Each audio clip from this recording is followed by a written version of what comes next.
Tonight on Newswatch, learn about how the mumps have reached Iowa State. And a homecoming parade may be in the near future. I've got your full Cyclone sports report. And we're going to see a warm-up here in the future. Stay tuned. Newswatch starts now. This is Newswatch 18.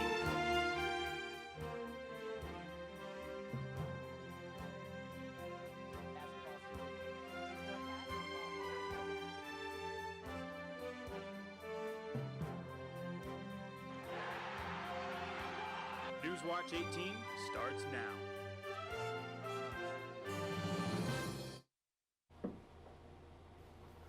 Welcome to this Thursday, February 25th edition of Newswatch. I'm Garrett Kroeger. And I'm Jordyn Prince. Thanks for joining us. On Monday, February 29th, sustainability movement leader David Orr will be speaking in the Great Hall at the Memorial Union at 8 p.m. Orr has won several awards and is also the author of more than 7 books. Orr is a senior advisor to the president of Oberlin College and is also a professor of environmental studies and politics. Orr has been a huge leader in the environmental movement for over 30 years. His talk will be open to the public with no cost. Looks like the mumps virus found its way to Iowa State. Aaron Baldwin, who is the director of the Thielen Student Health Center, reported that there has been several cases of the mumps reported here at Iowa State. Mumps can be passed by infected saliva.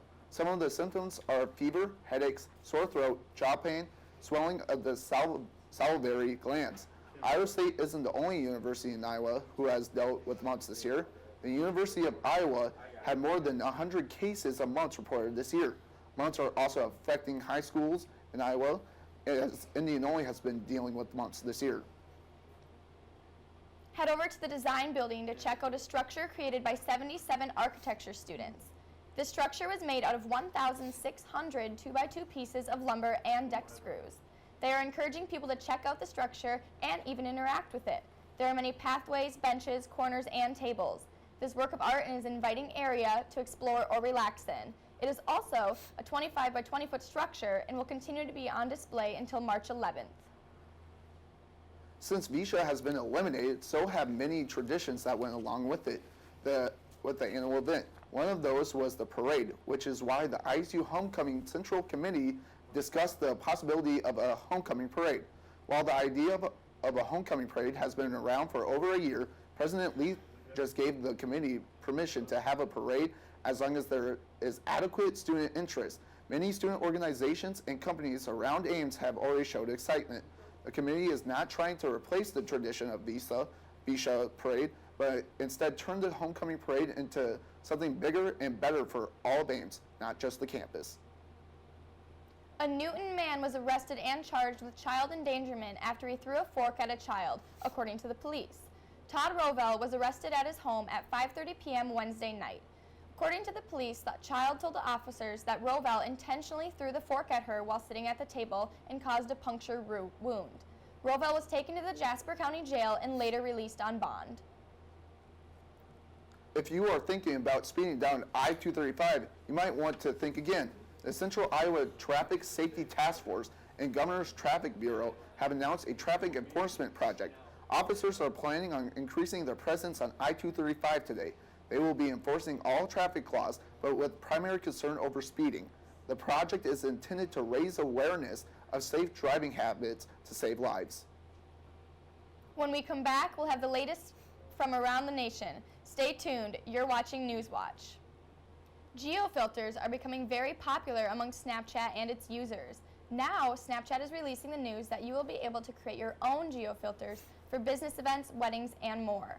Although these geofilters will have a cost, they can range anywhere from $5 to several thousands of dollars, depending on the detail of what kind of geofilter you would want to create.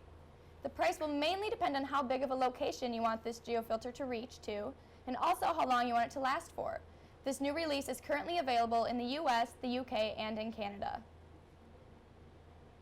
Get hype, Full House fans. You are just a few hours away from the release of Fuller House, which premieres tomorrow, February 26th, on Netflix. The show is set in San Francisco just like the original sitcom. However, this time around, it focuses on DJ Tanner Fuller, who was the oldest daughter in Full House, raising her 3 sons while she receives help from her sister Stephanie and her best friend Kimmy. Most of the reviews have been negative, but you just have to wait a couple more hours to see if you agree with them. Lady Gaga will be performing her Oscar-nominated original song called Till It Happens to You at this year's Oscar Academy Awards ceremony. The Oscars will be airing on Sunday, February 28th. Joe Biden will be presenting Lady Gaga's performance and will also be raising awareness to the issues on sexual assault along with his sexual assault campaign that him and Obama created. This campaign is called the It's On Us campaign, and its purpose is to help bring awareness to the epidemic of sexual violence on campuses. Gaga's song was also made to bring awareness to this issue, since it was wrote for The Hunting Ground, which is a college campus rape documentary. Apple has formally laid out its legal defense against a court order forcing it to help the FBI unlock the iPhone of one of the San Bernardino shooters. In the filing this afternoon, Apple stated that the court order violated its constitutional rights under the First and Fifth Amendments.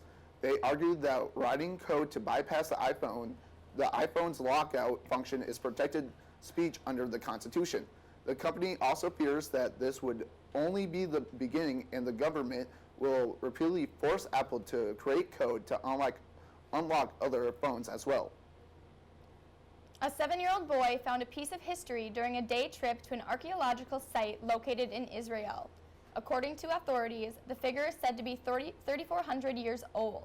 Ori Greenhut said he was climbing a mound with friends when he came across the figure. The small statue may represent a real woman or depict the fertility goddess Astarte, according to Ami Hamazar, a professor and expedition director of the excavations at Tel Rahav. It has been reported that the family gave the figurine to the Antiquities Authority. Perry, Iowa men's basketball team is the latest victim of racism. During Monday night's game against Dallas Center Grimes, opposing fans were chanting Trump and USA to degrade the school's basketball team. Perry is a school that embraces their diversity, and it shows on the basketball court, with players of Hispanic, Native American, and African American heritage. The Perry community and its players took the chance as disrespect, but are trying to use it as motivation. The Dallas Center Grimes School Board confirmed the chants, but declined to comment on whether or not any students were disciplined.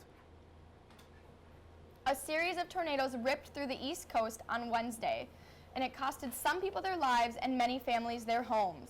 More than a dozen tornadoes touched down, and hail the size of golf balls, and also nearly 100-mile-per-hour winds were recorded in Florida. There have been 7 deaths and around 30 people injured. A curfew was put in effect starting Wednesday night to clear roads for cleanup, and all schools were closed today. The weather has improved, but the winds are still very strong, and there's a severe weather threat from Philadelphia to New York City. And now we are joined at the desk by Taylor Mankle. Taylor, what is happening in the world of cyclone sports? Well, once again, it's a lot going on. I'll have your full Cyclone Sports Report coming up after this, including women's basketball, men's basketball, gymnastics, and some indoor track and field. Stay tuned to Newswatch. Welcome back to Newswatch. I'm Taylor Mankle with your Cyclone Sports Report. Amanda Meyer was at the TCU game for men's basketball last Saturday. We take it to her with the recap. The 19-8 Cyclones came into tonight's game looking to bounce back from a devastating 100-91 overtime loss in Waco. Starting Deontay Burton once again, Prom and company did not disappoint this Cyclone crowd. From the tip, it was apparent that the Cyclones were ready for the TCU Horned Frogs. You're good. George Niang had his usual outstanding performance, putting up an impressive 27 points against TCU's tough front court. The Cyclones were able to find Niang in the post, where his crafty footwork does damage, or let him use his quickness and shooting ability off the dribble. His 27-point output was paired with an equally impressive defensive game, tallying 3 steals and 2 blocks. Although he fouled out, he was still able to play a hard 34 minutes in the win. Helping Niang on the offensive end was Abdel Nader. A recent spark for the Cyclones, Nader was able to play inside and out, scoring 24 points on 5 3-pointers. In his last 2 games, Nader has averaged 5 3-point makes per game. The game ball, however, goes to Deontay Burton, as he was able to be the most physical player on the court. In place of forward Jameel McKay, Burton had 23 points and 14 rebounds on the night. Both scoring and rebounding numbers were career highs for the senior transfer. Using his big body and athleticism allowed Burton to outpace most of the taller, slower TCU players. ISU finishes this season with 2 more home games and a daunting away game against number 2 Kansas. For ISUtv, I'm Amanda Meyer. Thanks, Amanda. It was another tough week for that Cyclone men's basketball team. After getting the solid W against TCU at home, they had the task of a quick Monday turnaround traveling to Morgantown to face off against West Virginia. It was an ugly game for Iowa State with a lot of foul trouble plaguing the Cardinal and Gold, who had little to no help from the bench. They took the loss 97-87. The Cyclones will look to bounce back in the friendly confines of Hilton Coliseum against the Kansas State Wildcats. Game will tip at 5 p.m. on Saturday. The Big 12 Indoor Championship will be hosted at the Lead Rec Center this weekend for the 4th straight season. The home track and field event will be free and to the public for those Iowa State events, but the rest of the Big 12 will be ticketed. It's $10 for the 2-day pass. Live results can be followed at the Cyclone Track and Cross and Country Twitter or through Flow Track, the exclusive live video coverage of the Big 12 Indoor Championships. With only a month left in the season, the Iowa State gymnastics team is looking to bolster their national ranking to solidify a spot in the NCAA regionals. If they make it, it will be the program's 21st straight year. Team win at their next event would look very good on that resume as ISU travels to Champaign to match up against the University of Illinois.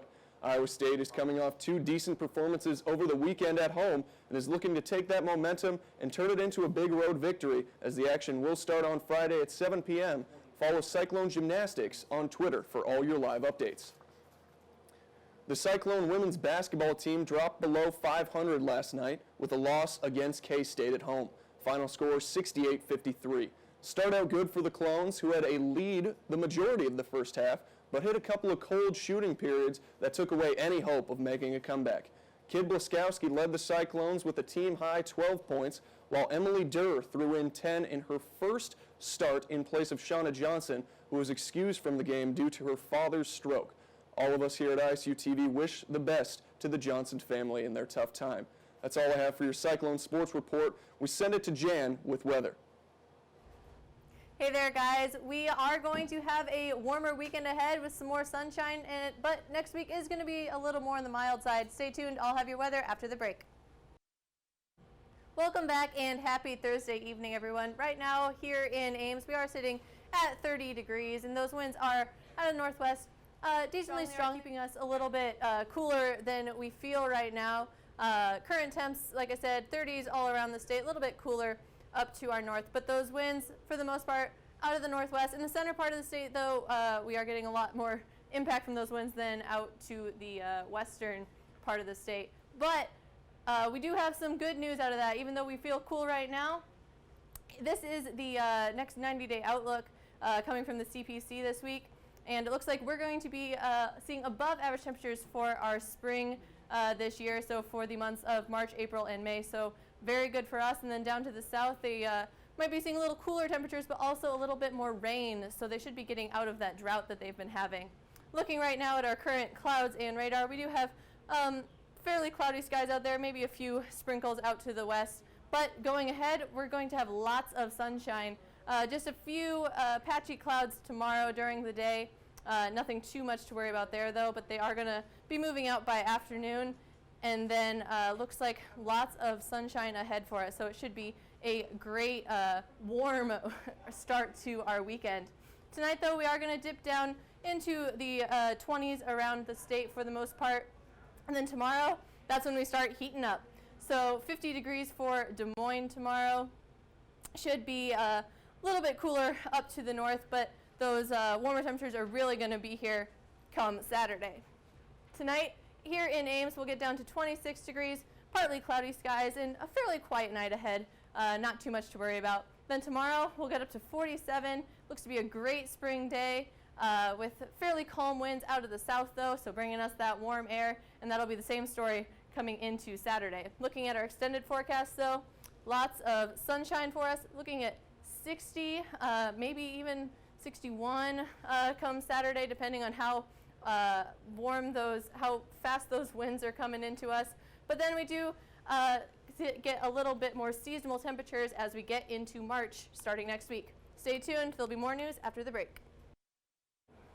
Well, it seems like the paparazzi won't be the only people looking for Kylie Jenner, since a repo company has been hired to reclaim a 2013 G-Wagon Tyga gave Kylie for her 18th birthday. According to documents obtained by TMZ, Tyga has not made payments on the vehicle since October. The repo company have been trying to get the G-Wagon since last month, but plans have been stalled because it has been parked at Kylie's house, which is behind 2 security gates.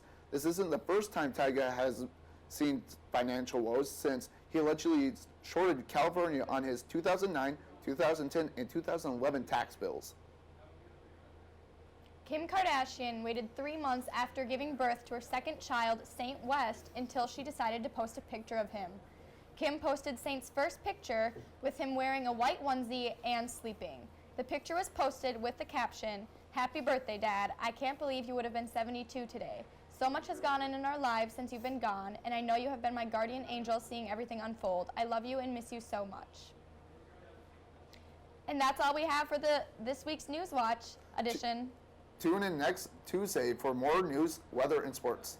From all of us here at ISUtv, have a great night, Ames.